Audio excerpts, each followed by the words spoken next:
É interessante que a gente tem toda uma discussão de que havia uma deidade ou um aspecto feminino da divindade no judaísmo antigo, né? A gente tem a própria Sofia, que depois vai dar nome lá da Hagia Sophia, em Istambul, na Turquia, né? Tem um aspecto feminino da sabedoria, a sabedoria de Deus. E esse aspecto feminino ele foi sendo apagado no mundo judaico-cristão tradicional.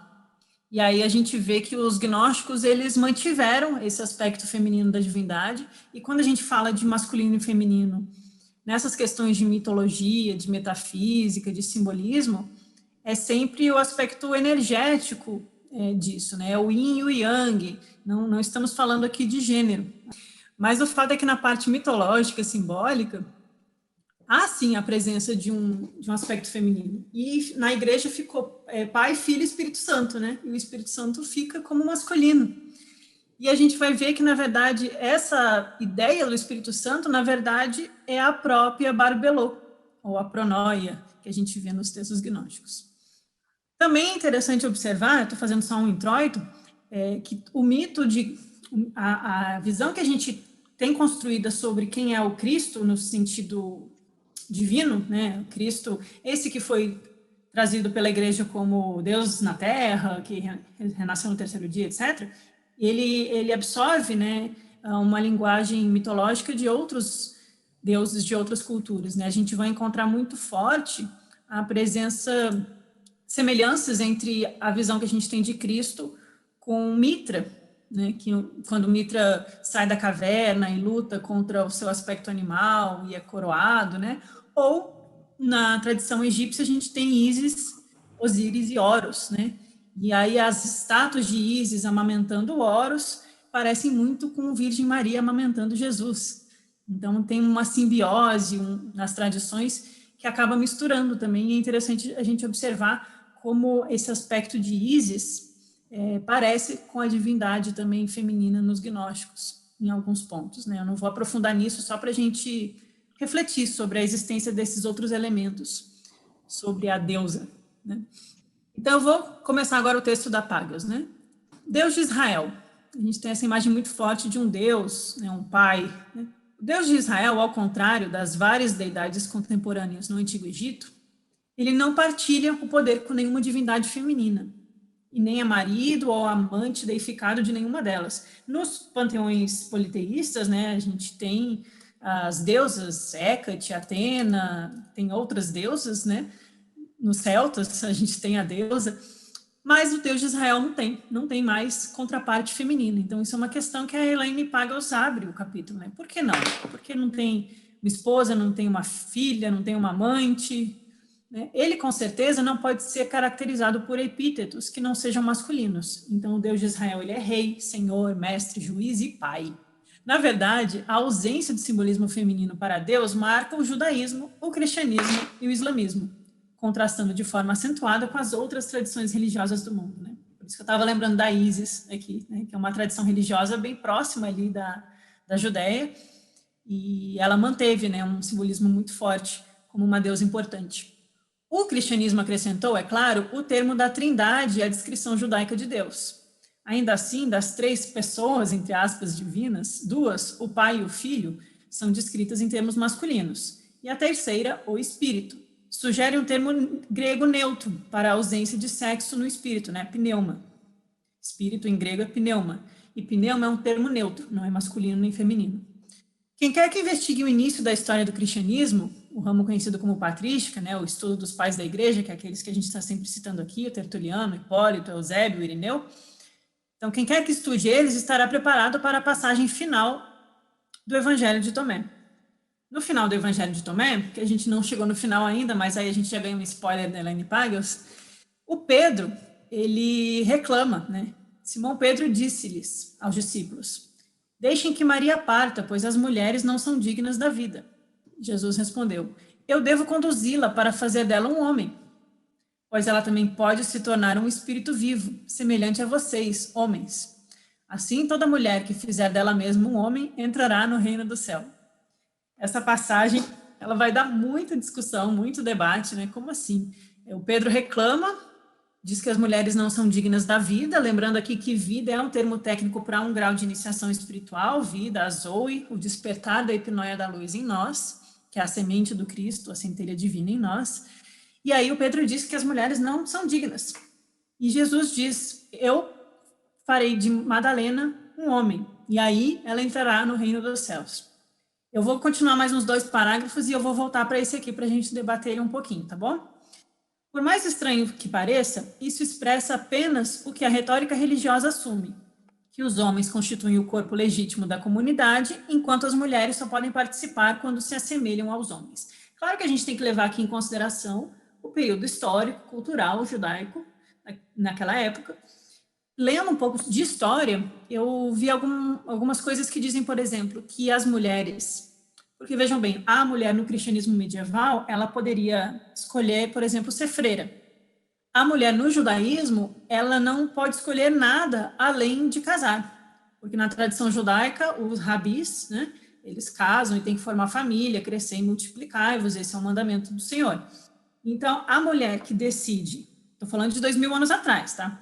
Naquele tempo, a mulher que resolvia estudar, que queria se alfabetizar, ou que não queria casar, ela geralmente era xingada de prostituta, mesmo que não fosse prostituta, porque é muito feio naquela cultura, naquela época, uma mulher solteira. Uma mulher que não quer fazer algo que não seja ter filhos, porque ter filhos é o que o Gênesis manda lá no Velho Testamento, né? Crescer e multiplicar-vos. Então, a presença da Madalena entre os discípulos provavelmente causava muito incômodo para os discípulos mais ortodoxos dentro da tradição judaica, como Pedro, que é o representante desses ortodoxos, como a gente viu no primeiro capítulo. Então, uma mulher que tem voz, que faz perguntas, como a Madalena faz para Jesus, e que participa das reuniões privadas da escola esotérica de Jesus, ela incomoda, porque ela não é casada, né? Ela está lá fazendo um papel de discípulo. Então, qualquer mulher que fosse solteira, que quisesse estudar, que não quisesse casar, ou que fosse assim um pouco mais desenvolta na vida pública, ela era chamada de masculina, porque é atribuído nessa linguagem, até hoje a gente vê isso, mas naquela região era muito mais forte, que o ser feminino é ser passivo, né? Até quando a gente estuda sobre o yin e yang, o yin ele é mais pesado, ele é mais passivo, ele é mais calmo. E isso não tem problema, porque a gente está falando das energias do universo. Mas aí, culturalmente, a mulher que ela decide não ser passiva e decide ser ativa, ela é chamada de uma mulher masculina. É uma questão de linguagem cultural aqui. Claro que tem todo um machismo da época, mas também é como eles entendiam a sociedade. Então, quando Jesus fala, vou fazer dela um homem, não é que ele vai transformar a Madalena num homem. Ele está dizendo, não tem problema ela ser mulher. Ela pode ser como vocês, ela pode estudar, ela pode ter voz, ela pode questionar. E aí a gente vai entrar numa questão metafísica também sobre esse homem. Vamos ver no próximo parágrafo. Em vez de descrever um Deus masculino e monístico, muitos desses textos falam de Deus como uma díade que abraça tanto os elementos masculinos como femininos. Vejam só que aparece muito no Novo Testamento e nos textos apócrifos essa expressão que se refere a Cristo ou a Jesus como o Filho do Homem. Por que eu estou trazendo essa questão? Porque tem essa questão cultural da atitude da Madalena, de ser uma mulher que fala e que se posiciona, e por isso ela é como um homem, mas também tem essa questão do homem no sentido metafísico. Se Jesus é chamado o Filho do Homem, aí eu não sei dizer para vocês se, na verdade, aqui Jesus não está dizendo eu vou fazer de Madalena um homem, quer dizer, eu vou aproximar ela do homem divino. Porque o homem, na mitologia gnóstica, ele representa o aspecto do ser humano divino. Ele é o Adão espiritual, ele é o Adão Cadmon na Cabala. Ele é o homem perfeito, o homem vitruviano lá do Leonardo da Vinci. Ele é a representação da humanidade perfeita, a humanidade luminosa, aquele que despertou a mente, aquele que despertou o Cristo. Cristo é filho do homem na cosmogonia. O homem, por mais estranho que pareça, nos textos gnósticos, ele é também o aspecto feminino da divindade, a díada, né? A gente tem o Uno, que é o primeiro, o segundo é a díada. A díada contém, sim, mãe e pai. Ele é mãe, pai, pai, mãe. Ele é a barbelô, é o útero, mas também é o homem primordial. Então, o homem primordial é o pai de Cristo, que é o terceiro aspecto da divindade. Então, a gente tem pai, espírito e filho. O pai é o aspecto homem primordial, que penetra no espírito e gera o filho. Então, ser filho do homem, e Jesus dizer que vai tornar Madalena um homem, ele pode estar interpretando como eu entendo. Não sei se é isso, né? Jesus não está aqui para responder para a gente. Mas ele pode estar dizendo, vou iniciar Madalena nos mistérios que a levam até o grau de homem. Vou tornar Madalena uma iniciada, e ela vai ser um filho do homem como eu sou um filho do homem. Ela será um homem como eu serei um homem. Porque ser homem, nessa linguagem, é alcançar o grau espiritual de pai. É no sentido de iluminação última. Porque a gente sempre vai pressupor vários graus de iniciação no gnosticismo. Tem as primeiras iniciações que libertam da força do demiurgo e libertam do samsara, do mundo sensível. Tem as iniciações superiores, que é a iniciação do mago, com M maiúsculo, a iniciação do teurgo, é a iniciação do caminho dos bodhisattvas na tradição oriental. Interpretações minhas, tá? Mas a gente vê a ideia dos 7 arcontes de baixo como as primeiras iniciações. Passa do demiurgo e o dabaô, que é a ignorância que nos aprisiona no esquecimento. Então, quando a gente lembra, quando a gente desperta o Cristo, o nível de Cristo, a gente vai para os graus de iniciações superiores. Então, nós temos aqui uma ideia de mistérios menores e mistérios maiores. E o ápice dos mistérios maiores bate com aquilo que nos textos como o Apócrifo de João é chamado de o homem primordial.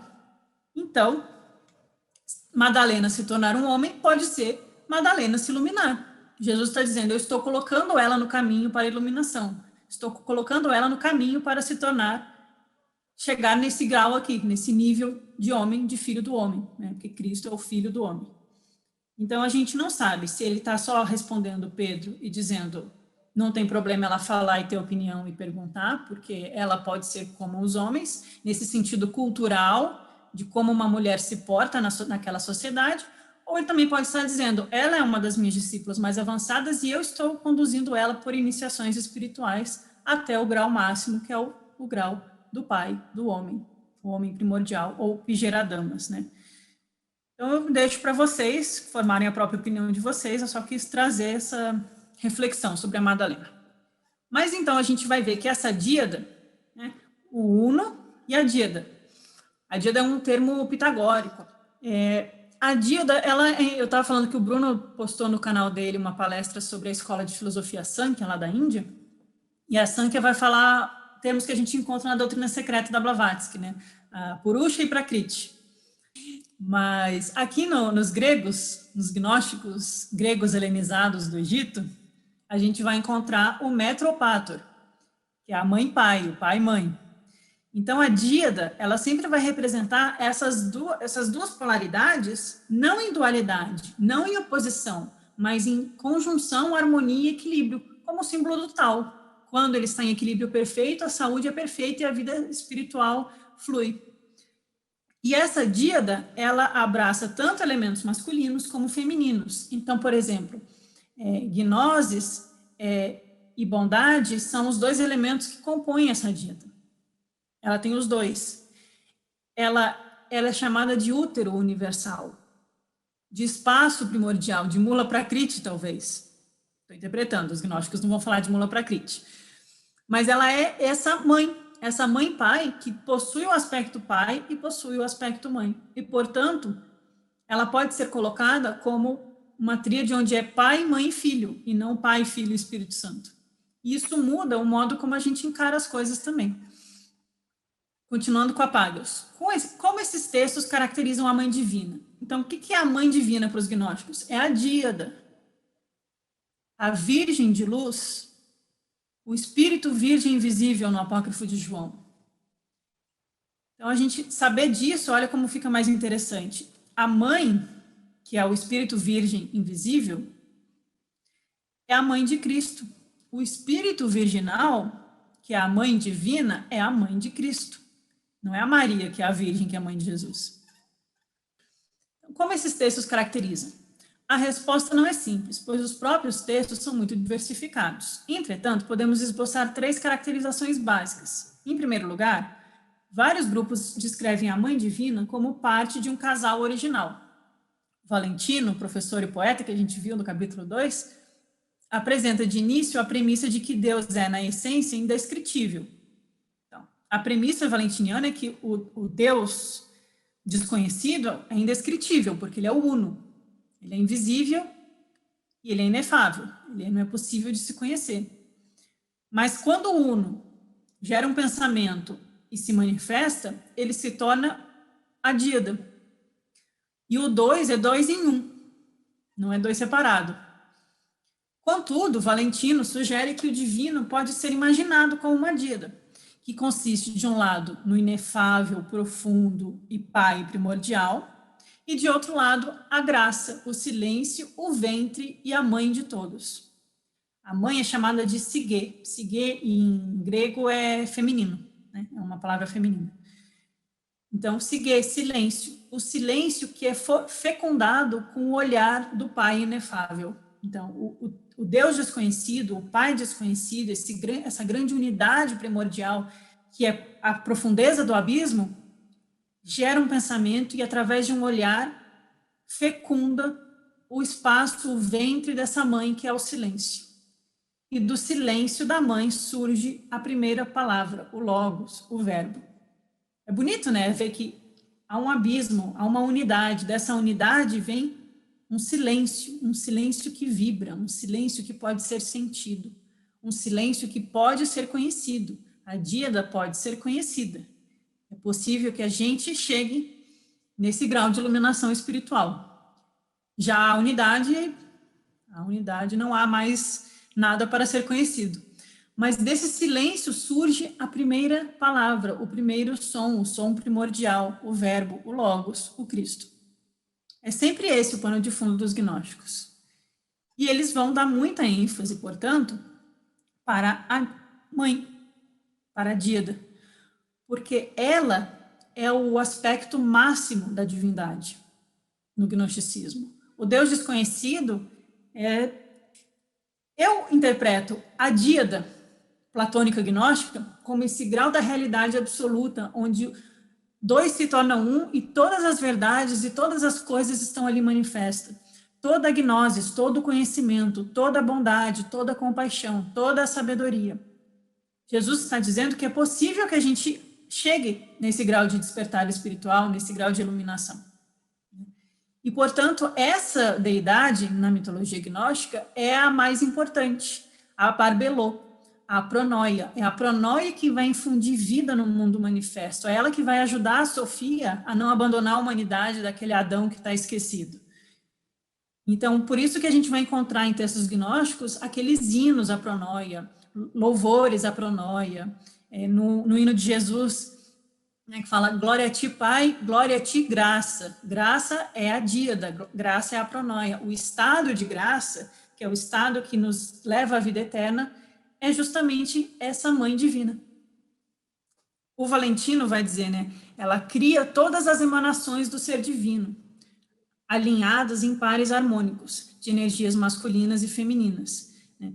Aqui a Barbelô, ela dá nascimento ao filho autogerado, unigênito, filho único, o único filho do Pai, o filho do homem, Cristo, e todos os aspectos divinos vão ser criados em duplas, em cisígias, né? São 12 eons, mas são 24 forças, porque todos têm a sua contraparte masculina e feminina, ou seja, o universo ele continua em estado de plena união, eles ainda contemplam a unidade e eles estão envoltos na mesma união, eles não foram divididos, eles não foram separados. A separação começa com a Sofia, quando ela gera Yaldabaoth sem o Cristo, né? Lembrem?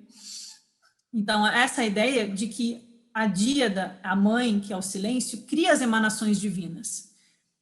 E elas estão sempre alinhadas em pares harmônicos. Por isso que uma das nossas missões é justamente essa reunião na câmara nupcial da psique, com Cristo.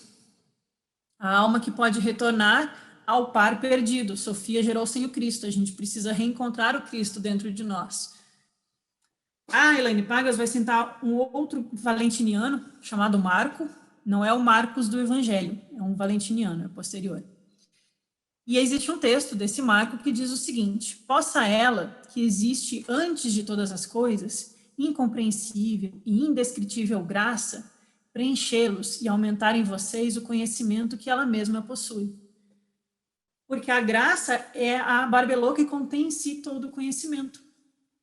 Parece muito com o mundo das ideias de Platão, as ideias perfeitas, o inteligível, né? Porque todo o conhecimento da realidade, da sabedoria, das coisas como elas realmente são, estão nesse âmbito da Mãe Divina, da Barbelô, da Divina Pronóia. E graça, caris, é o ventre e o receptáculo do silêncio. Ela é a água da vida no cálice de sabedoria. Ou seja, aqui é uma descrição de experiências de união mística. Quando a gente bebe a água da vida no cálice de sabedoria, e o cálice somos nós, e essa água da vida pode ser despejada no nosso coração, que a gente já efetuou a limpeza, esse caminho sempre vai pressupor uma ascese espiritual, primeiro uma necessidade de purificação pela ação e pela virtude, pela busca da sabedoria. Quando a gente chega numa capacitação de um grau elevado, esse cálice pode receber as águas da vida, essas águas da sabedoria, que é a própria gnosis, e tudo isso se dá no silêncio, porque a mãe é o silêncio, ela é Sigê. Então, só é possível conhecer essa mãe divina através do mergulho no silêncio interior, que é uma descrição da experiência mística que a gente vai encontrar em São João da Cruz, em Plotino, e em vários outros. Outro escrito gnóstico, intitulado Grande Anunciação, que é citado por Hipólito. Hipólito é um dos pais da igreja, né? Então, Hipólito escreve Refutação de todas as heresias. Só que aí ele cita o texto gnóstico. Esse escrito gnóstico diz o seguinte: do poder do silêncio surgiu um grande poder, a mente do universo. Então, ela é o grande nous do universo. Lá no hermetismo, o nous é essa divindade muito importante. A mente do universo que organiza todas as coisas. E há um homem, buraco no texto, o outro, buraco no texto, uma grande inteligência. É uma mulher que gera todas as coisas. Novamente, esse aspecto duplo da Pronóia Barbelô. Ela é mãe e pai, ela é um homem, porque ela tem o aspecto ativo da divindade, mas ela também é uma mulher, porque ela é o aspecto nutritivo e gerador da divindade também. Seguindo o gênero das palavras gregas para mente, nous, masculino, e inteligência, epinoia, feminino, o autor explica que se descobriu a dualidade desses poderes que estão reunidos em um só. Isso é a mente na inteligência, e são separáveis uma da outra. E ainda assim são uma só, encontradas em estado de dualidade. Isso significa, como explica o professor gnóstico, que existe em cada um o poder divino em condição de latência. É um único poder divino, acima e abaixo, gerando a si mesmo, crescendo, procurando a si mesmo, encontrando a si mesmo, sendo mãe de si mesmo, pai de si mesmo, irmã de si mesmo, esposa de si mesmo, filha de si mesmo, filho de si mesmo. Mãe, pai, unidade, uma fonte única de todo o ciclo da existência. E daí que a gente vê um tipo de dualismo relativo no gnosticismo, um tipo de monismo, porque tudo vem do um. E esse um, ele vai se manifestando no múltiplo. Ele se torna díada, aí ele gera os éons e os poderes divinos, e aí o mundo sensível e a multiplicidade, as almas individuais, como tem lá nos neoplatônicos. Mas tudo isso é filho do mesmo um. O aspecto feminino da divindade e o aspecto masculino são só aspectos, né? São só características energéticas ou cósmicas ou metafísicas que possibilitam que o mundo surja, que a humanidade surja e que tudo isso aconteça. Na raiz, não são diferentes. E por isso, a divisão que gera o estado de queda e de sofrimento. E a busca é sempre da união. A união com um, que é o retorno para o ventre da mãe. E a casa do pai. Como queriam os gnósticos que isso fosse entendido? Pergunta Pagels. Os diferentes professores discordavam. Alguns insistiam que o divino deveria ser considerado másculo, feminino, o grande poder masculino feminino, né? É um poder masculino feminino. Outros textos gnósticos afirmam que os termos eram apenas metáforas, pois na realidade o divino não é feminino nem masculino. E um terceiro grupo sugere que é possível descrever a fonte primordial em termos masculinos ou femininos, dependendo do aspecto que se queira enfatizar. Os defensores desses diversos pontos de vista concordam que o divino deve ser entendido como uma relação harmônica e dinâmica de opostos. Ou seja, todo aquele processo de individuação, toda aquela integração do self na psicologia, né? Ou perceber que Prakriti e Purusha são aspectos da mesma energia universal, do mesmo Atma. Eu estou com filosofia indiana na cabeça. Mas a gente entender que o poder de luz, essa mãe divina, é ela que vem em auxílio da humanidade quando o Demiurgo cria o ser humano. É ela que faz com que Yaldabaoth sopre no homem o espírito. E o espírito é o quê? Ruá. Ruá é feminino. Então, quando no mundo judaico a gente teve esse Deus Pai, e a sabedoria foi sendo meio que deixada de lado nos textos, a gente foi tirando o aspecto ruá, o aspecto feminino da divindade. E sem esses dois aspectos integrados e harmonizados, a gente não tem equilíbrio espiritual, a gente não tem despertar espiritual. Por isso que é sempre essa busca de reintegração. E aí a gente vai ter o mito de Eros e Psique, né? A Psique, a alma, em busca do amor de Eros, e aí a união. A gente tem a Sofia caída, que precisa clamar para Cristo vir auxiliá-la a despertar e se libertar da força dos arcontes. Então a Sofia, ela vai fazendo o caminho de ascensão em direção ao Cristo. E o que é isso na prática? É a nossa alma. Sofia representa a nossa alma, que tem um desejo de se individualizar, que se engana, que se confunde, mas faz parte da história, e cai no lodo mais profundo da matéria. E aí, quando ela cai e se vê presa e acorrentada lá na caverna de Platão, ela percebe que ela precisa voltar para o estado de graça e de glória de onde ela veio. E aí ela vai clamando louvores ao Cristo. E o Cristo é a centelha divina dentro de nós. Então a gente tem a alma e a centelha divina. Atma e Budi, na linguagem teosófica. E esses dois precisam se unir para ocorrer o despertar espiritual. Ou seja, não é uma união de corpos, não é uma união de homem e mulher, é uma união do aspecto masculino e feminino dentro de nós. Eles precisam ser reintegrados na plena harmonia e não ser mais dominados pelas forças telúricas, quitônicas, que obscurecem a nossa mente. Por isso que Platão vai dizer depois que a nossa mente ela tem dois cavalos, e um cavalo ele quer buscar as coisas do mundo, é um cavalo meio louco, meio descontrolado, que está preso nas sensações e aí destrambelha a carruagem, e tem um outro cavalo que quer seguir a procissão das carruagens dos deuses, ele está buscando os deuses. E aí a mente, isso é a mente, né? A mente ou ora voltada para o aspecto sensível de vícios, de ignorância, de defeitos, que a gente precisa ir nos limpando, né? Uma catarse espiritual, e a mente que busca aquele divino que está dentro de nós. Quando essa mente consegue fazer a alma se unir ao aspecto divino, nós temos a união mística, a união com um.